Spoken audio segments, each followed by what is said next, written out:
ასე გამოიყურება სქემა, რომლის დახმარებითაც ონისე ოქრიაშვილს აშავებდნენ დისკრედიტაციის კამპანიასა და ძალადობის გამართლებაში ჩართული იყო ქართული ოცნება. მათთან აფილირებული ექსპერტები, პარტიები, პროსახელისუფლებო მედიები და ეგრეთ წოდებული ტროლ-ბოტები. დისკრედიტაციის კამპანია მითების დეტექტორმა გაშიფრა. მთელი სისტემა მუშაობდა კომიკოსის წინააღმდეგ საზოგადოებრივი განწყობების შესაქმნელად. ჩვენ გამოვიყურეთ თუ როგორ კოორდინირებულად მოქმედებდა სახელისუფლებო პარტია, სახელისუფლებო მედიასთან ერთად და მთელი აპარატი იყო ჩართული ამ დისკრედიტაციის კამპანიაში, ასევე არავთენტური ანგარიშები, როგორც ცდილობდნენ გამართლებას ძალადობის, ონისეზე განხორციელებული ძალადობის და ასევე ისმოდა მოთხოვნები მის შესახებ, რომ ხელისუფლებას არ უნდა დაეპატიმრებინა მოძალადე. რა დაადგინა მითების დეტექტორმა? ონისე ოქრიაშვილის დისკრედიტაცია დაიწყო ფიზიკურ ანგარიშსწორებამდე. ჯერ შემზადდა ნიადაგი და მერე მოხდა ფიზიკური თავდასხმა. ამის მერე კი დაიწყო ძალადობის გამართლება ეროვნული ღირსების დაცვის არგუმენტით და გააგრძელეს დისკრედიტაცია ვიდეო ფრაგმენტების გავრცელებით.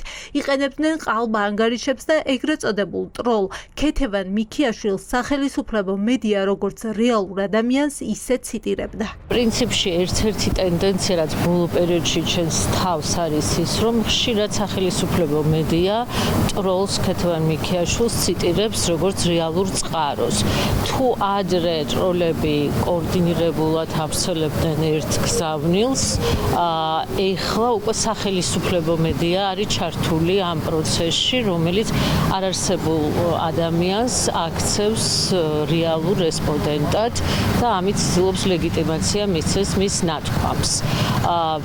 ჩვენ ასევე გამოვიყურეთ, რომ ნაწილი პოსტების იყო დაფინანსებული და მმართველი პარტიის წარმომადგენლებიც ცდილობდნენ, რომ გაემართლებიან პირდაპირ თუ ირიბად ძალადობა, რომელიც განხორციელდა ხუმრობის გამო. დისკრედიტაციის კამპანიაში აქტიურად იყო ჩართული ონლაინ მედია. მითების დეტექტორის ინფორმაციით 13 პროსახელისუფლებო ონლაინ მედია ონისე ოქრიაშვილზე მოძალადის დასაცავად ეგრეთ წოდებულ ტროლს ციტირებდა. ონლაინ პლატფორმების გამოყენება აქტივისტების გასაშავებლად უწყვეტი პროტესტის მონაწილეებს არ უყვერთ. ყველას საკუთარ თავზე აქვს გამოცდილი ეგრეთ წოდებული გაშავების კამპანიები. აქტივისტების დისკრედიტაცია ონლაინ პლატფორმებიდან ჩანს, რომ დაფინანსებულია. ქართული ოცნება, ეს უკვე ცნობილი ფაქტია, რომ იყენებს ტროლბოტების არმიას და ადამიანები, რომლებიც ანონიმურად თავს აძლევენ უფლებას თქვან წარმოუდგენელი რაღაცები აქტივისტებზე, საბოლოოდ დაუსჯელებით რჩებიან.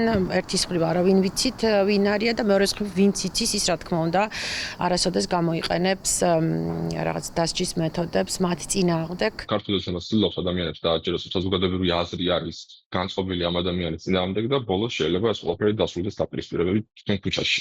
რომელსაც თვითონვე ქართული ოცნების დაქირავებული ამ შემთხვევაში რადიოაქტივი ტიტუშკები ანხორციელებენ. დაფინანსებას უარყოფს კალაძე, თუმცა არ გმობს ძალადობას და კვლავ ამართლებს იმ ხალხს, ვისაც ხუმრობაზე მწვავე რეაქცია აქვს. რა თქმა უნდა, ეს კატეგორიულად მიუღებელია და ვიცით, რომ გარედან დაფინანსებულია ეს ყველაფერი და საზოგადოებას ამას რა თქმა უნდა ჰქონდა შესაბამისი რეაქცია. კიდევ ერთხელ ვიმეორებ, იუმორი მისაღებია და რა თქმა უნდა სასიამოვნოა, მაგრამ არა შეურაცხყოფით და ის რაც ვისაუბრეთ.